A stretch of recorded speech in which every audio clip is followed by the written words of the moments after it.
Eh bien, bonjour à tous et bienvenue dans ma seconde vidéo YouTube, dans laquelle je vais vraiment rentrer un peu plus dans le détail et vous présenter ma stratégie d'investissement sur PEA ainsi que les entreprises sur lesquelles j'investis.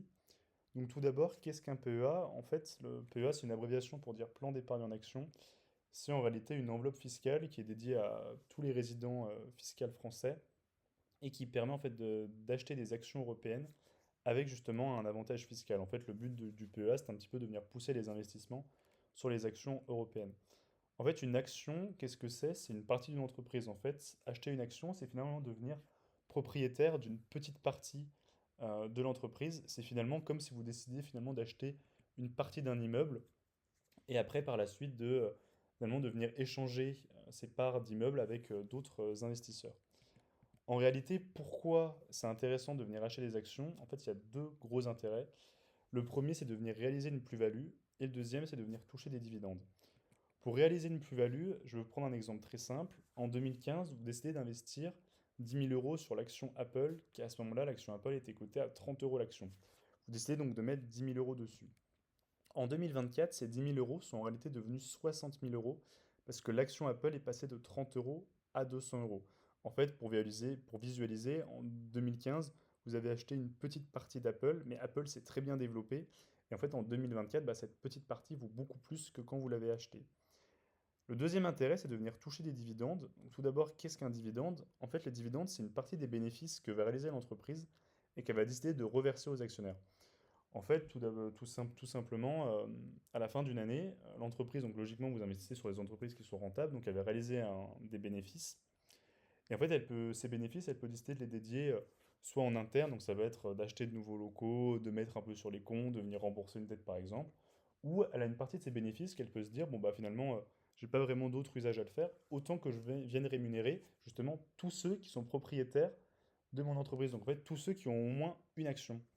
Et donc, quand vous devenez actionnaire d'une entreprise, vous touchez aussi des dividendes.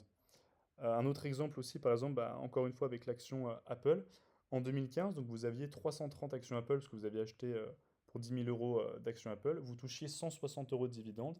En 2024, si vous gardez toujours le même nombre d'actions, donc vous en avez encore 330, cette fois-ci en 2024, vous touchez 330 euros. Donc les dividendes, en comparaison, c'est un peu comme les intérêts que vous touchez avec vos comptes bancaires. Et donc en fait, sur le PEA, le gros avantage qu'on a, c'est qu'on va pouvoir venir acheter donc uniquement des actions européennes, donc on ne pourra pas investir sur les États-Unis, mais la contrepartie, c'est qu'on est taxé qu'à 17,2% sur la plus-value, alors qu'on est taxé à 30% sur le compte titre ordinaire. En fait, sur le compte titre ordinaire, vous allez pouvoir investir de partout, donc notamment aux États-Unis, mais en revanche, vous allez payer 30% d'impôts sur vos plus-values, là où sur un PEA, vous allez payer que 17,2%. Et un gros avantage du PEA, c'est que justement sur cette partie dividende sur laquelle on a parlé tout à l'heure, en fait, les dividendes ne vont pas être taxés sur votre PEA tant qu'ils restent sur le PEA. Donc en fait, si vous touchez par exemple des dividendes d'une action comme Hermès, L'Oréal ou LVMH par exemple, si ces dividendes-là, ils vont rester sur votre PEA, tant que vous n'allez pas retirer ces liquidités pour les faire venir sur votre compte bancaire par exemple, tant qu'ils restent sur le PEA, vous n'allez pas du tout être taxé. A contrario, en fait, sur le compte titre ordinaire, donc le CTO, tous les dividendes que vous allez toucher, l'État considère qu'en fait c'est un peu une plus-value et donc vous allez être taxé à 30% dessus. Et notamment dans une optique d'investissement long terme et de faire tourner ce qu'on appelle les intérêts composés, qui sont en fait justement le fait de toucher des dividendes, de venir réinvestir ces dividendes et d'acheter de nouvelles actions qui donc vont par la suite vous reverser encore plus de dividendes. Cette stratégie-là, elle est bien plus optimisée avec un PEA qu'avec un compte titre où là en fait tous les dividendes que vous allez toucher, vous allez être taxé à 30% dessus. Et donc ma grosse stratégie à moi, ça va être d'acheter des actions françaises à dividendes croissants. Et donc ma toute première action sur laquelle j'investis sur le PEA, une action française, de toute façon toutes les actions sur lesquelles j'investis sont des actions françaises, c'est Hermès. Donc toutes les informations que vous trouvez ici sont tirées du site Morning, qui est un site gratuit en fait qui permet de trouver des informations financières sur justement les entreprises. Donc ici on a rapidement une petite présentation de l'entreprise en termes de financière.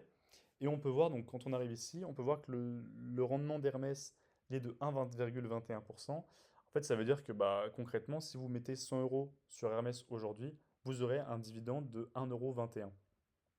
Ce dividende, comme ça, il paraît très faible. On peut se dire, bon, quel intérêt d'investir dessus? Parce que finalement, mettre son argent sur par exemple, un livret A, c'est un rendement de plus de 3%, donc finalement, c'est plus intéressant. Mais justement, c'est ce que je vous disais avant, c'est qu'en fait, il y a deux intérêts à acheter une action. C'est d'une part toucher des dividendes, mais c'est aussi de faire une plus-value sur le cours de l'action. Et regardez, je vais vous montrer le cours de l'action d'Hermès. Et en fait, comme vous pouvez le voir, sur 5 ans, voilà, il a pris 226%. Bon, bah là, excusez-moi, mais vous avez peu de livrets A qui vont vous offrir ces rendements-là. En fait, le dividende, il est très intéressant pour moi, mais le rendement l'est peu. Je m'explique. En fait, le rendement, il est calculé par rapport au prix de l'action. Et comme vous pouvez le voir dans le cas d'Hermès, on a un prix d'un action qui augmente énormément. Et donc forcément, proportionnellement, le dividende paraît très faible. Mais en fait, c'est juste que l'action monte énormément. Ce qui est intéressant pour nous, c'est d'investir sur des actions où le rendement paraît pas énorme, mais qui justement souvent signe en fait d'une entreprise qui a un cours de bourse qui ne fait que monter. Ce qui est important par contre, c'est de regarder la croissance du dividende. Comme on le voit ici, là qui est de 7% par an. Et vous cliquez sur dividende et vous avez ici en fait l'historique du dividende. Et nous, ce qu'on veut, c'est en fait des entreprises qui vont avoir un dividende qui va croître d'année en année. Comme vous pouvez le voir ici, c'est pas forcément le cas parce qu'en fait, on se rend compte qu'on a des années où le dividende augmente beaucoup et d'autres années où en fait, bizarrement, il diminue. Mais en fait, ça s'explique par la politique d'Hermès, qui est une politique d'offrir aux environs, on va dire tous les 3 ou 4 ans, d'offrir ce qu'on appelle des dividendes exceptionnels. C'est-à-dire que tous les 3 4 ans, Hermès fait vraiment une année fantastique et donc décide, comme elle a des bénéfices records, elle décide en fait de reverser encore un peu plus que d'habitude et donc d'offrir un dividende exceptionnel. Et en fait, ce qui fait, comme vous pouvez le voir, en fait, tous les 2 3 ans, on a vraiment un gros pic. Mais ce qui est intéressant, c'est de voir quand même qu'on a un dividende qui augmente. Vous voyez, entre 2013, il était à 2,50 € par action. En 2020, il est de 4,50 €. Et bon, bah là, on passe carrément à 25 € en 2024 parce que c'est une année exceptionnelle. Mais ce qui est important, c'est de regarder l'histoire du dividende, mais aussi d'essayer de comprendre pourquoi il peut y avoir ces fluctuations-là. Ensuite, le gros intérêt aussi au niveau du dividende, c'est de regarder ce qu'on appelle le payout ratio. Le payout ratio, en fait, ça correspond en français au ratio de distribution. Et en fait, c'est le pourcentage des bénéfices qui vont justement être alloués aux dividendes.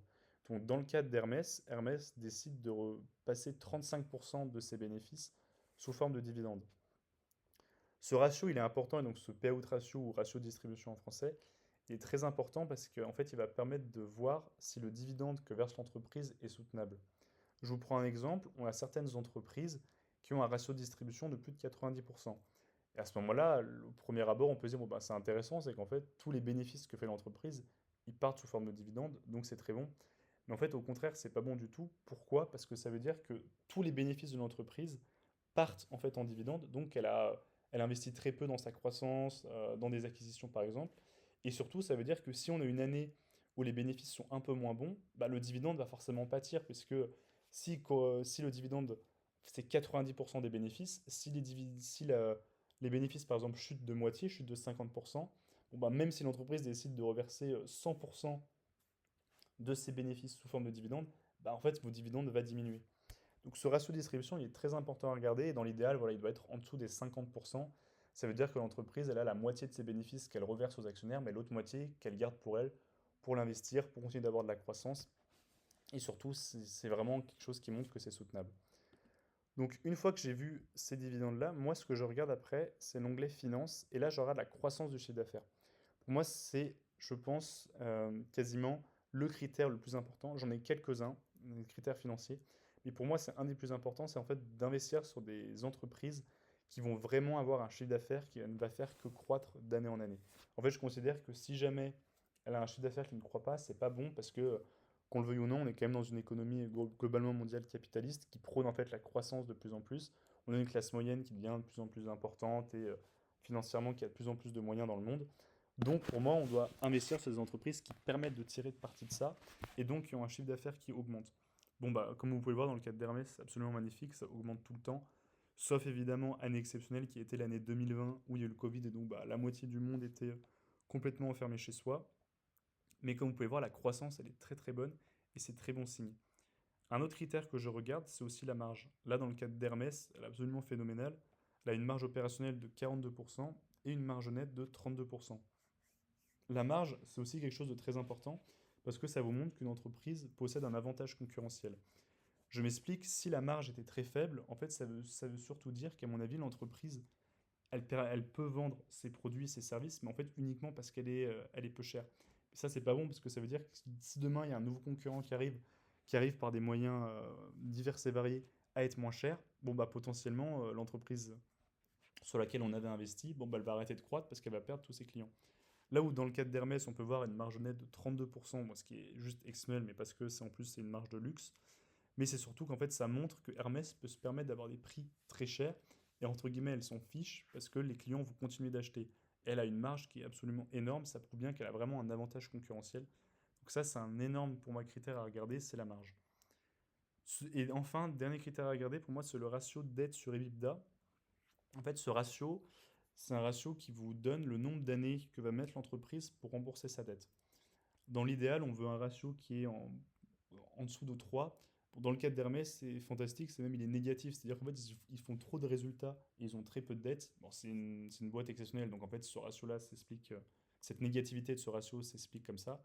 Mais dans la plupart des cas, voilà, si vous investissez dans des entreprises qui ont un ratio en dessous de 3, c'est très bien. En fait, pourquoi? C'est parce que la dette, c'est pas forcément quelque chose de mauvais pour une entreprise. C'est-à-dire qu'une entreprise peut s'endetter, elle peut demander en fait de l'argent à la banque si elle souhaite faire de grosses acquisitions, si elle souhaite, je sais pas, rénover complètement ses locaux, par exemple, je donne des exemples. Là où c'est mauvais, c'est si cette dette devient trop importante par rapport à leurs chiffres. En fait, ça peut devenir une dette qui est complètement incontrôlable. Et surtout, l'entreprise peut du coup avoir comme première priorité non pas de plaire aux actionnaires et notamment de reverser des dividendes, mais de venir réguler cette dette-là. Et pour nous, actionnaires, c'est absolument pas bon. Donc, on veut vraiment des dettes qui restent soutenables. Et donc, ce ratio dette sur EBITDA, il est très important à regarder. Et bon, bah, dans le cas d'Hermès, c'est carrément négatif. Mais bon, c'est fantastique. Donc voilà les critères que je regarde, et donc la première entreprise de mon portefeuille qui est Hermès. La seconde entreprise sur laquelle j'investis, c'est L'Oréal. Donc là aussi, je vais vraiment rentrer uniquement dans les détails financiers. Je ferai, je pense, par la suite des vidéos de présentation des entreprises pour parler un petit peu du business model. Mais là encore, on a une entreprise avec un rendement très faible, de seulement 1,6%. En revanche, un dividende qui croît d'année en année de 11%. Et quand vous regardez d'ailleurs l'historique de dividendes, bah là vous voyez tout à l'heure, je vous parlais d'Hermès qui était un peu fluctuant mais qui s'expliquait parce qu'elle reversait des dividendes exceptionnels. Là, dans le cadre de L'Oréal, c'est magnifique, c'est qu'en fait on a vraiment année après année un dividende qui augmente.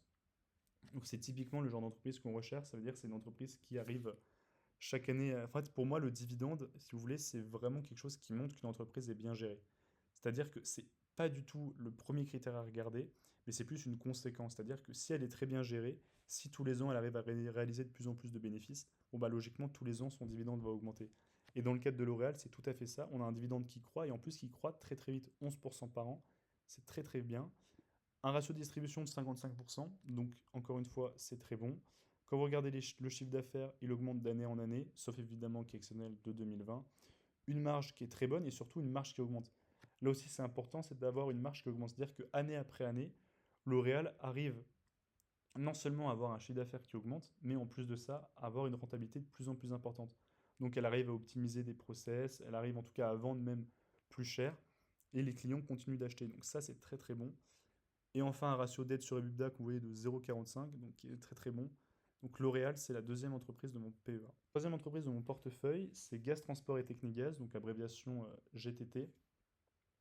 Donc là, on rentre déjà dans une entreprise beaucoup plus, non pas de croissance, donc c'est-à-dire que je ne cherche pas forcément la croissance du cours de l'action, mais au niveau des dividendes. Parce qu'on le voit déjà au niveau du rendement, on passe à 3,81%.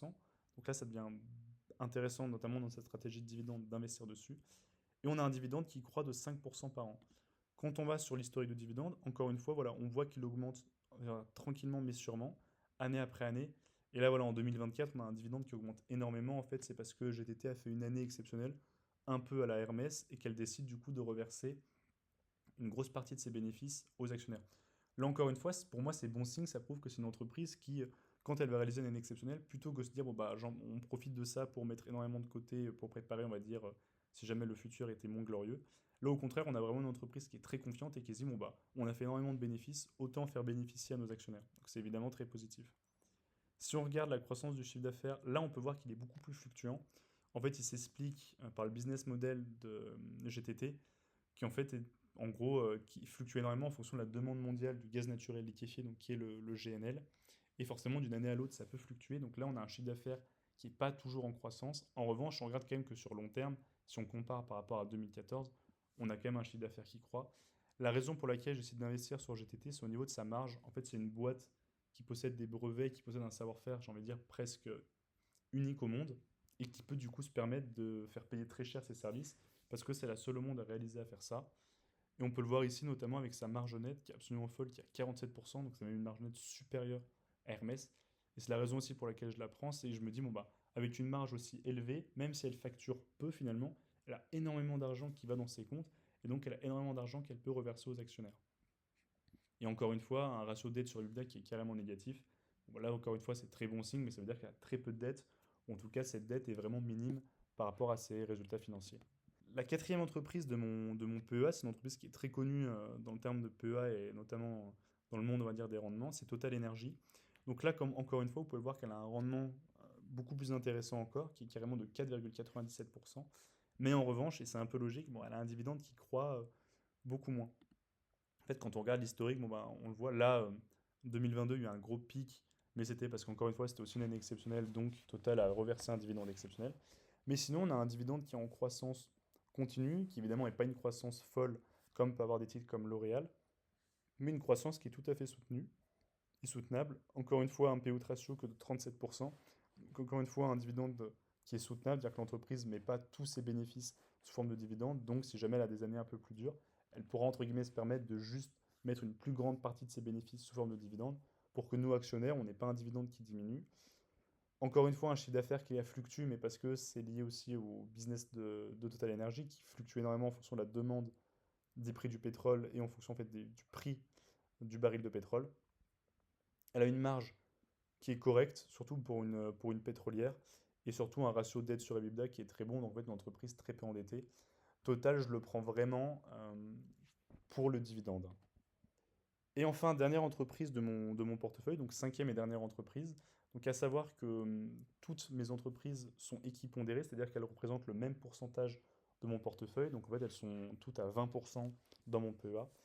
Là encore une fois, Vinci, une très bonne entreprise pour le rendement, pour le coup, c'est-à-dire un rendement de 4,24%. Mais à la différence de Total, on a un dividende qui est beaucoup plus croissant, qui croît en fait de 11% par an. D'ailleurs, quand on va dans l'historique de dividendes, bon bah, voilà, vous pouvez voir qu'elle a un très bel historique et un dividende vraiment qui croît année après année, sauf évidemment année exceptionnelle qui était le Covid. Un payout ratio, donc un ratio de distribution de 56%, donc en fait tout à fait soutenable dans le temps. Un chiffre d'affaires pour le coup qui augmente vraiment année après année, donc ça encore une fois c'est très bon signe. Une marge correcte, sachant que bon, bah, l'industrie de Vinci c'est les autoroutes, la construction, donc forcément elle ne peut pas se permettre d'avoir des marges très élevées, c'est pas de la consommation courante, mais une marge qui est bonne. Là, encore une fois, Vinci, je la prends vraiment pour le dividende, c'est un peu comme Total, et un ratio de dette sur EBITDA qui est tout à fait soutenable. En fait, mon PEA, je l'ai fait comme ça parce que je me suis dit que c'était un très bon mixte entre avoir vraiment des valeurs de rendement comme Vinci et Total qui sont à plus de 4% de rendement, donc qui sont très intéressantes, mais en plus de ça, qui ont un dividende qui croît. Une entreprise comme GTT, où là c'est un peu plus un pari, mais parce que je pars du principe que d'ici quelques années, ce dividende sera encore plus important quand je vois la marge qu'elle arrive à faire. Et deux entreprises beaucoup plus de croissance en fait, qui sont Hermès et L'Oréal, où je suis persuadé que le cours de l'action va ne faire qu'augmenter dans les prochaines années. Voilà pour ma seconde vidéo YouTube. N'hésitez pas à me dire ce que vous en avez pensé, à me faire vos retours en commentaire, à vous abonner aussi, ça me fera très plaisir. Et je vous dis à très bientôt pour une nouvelle vidéo.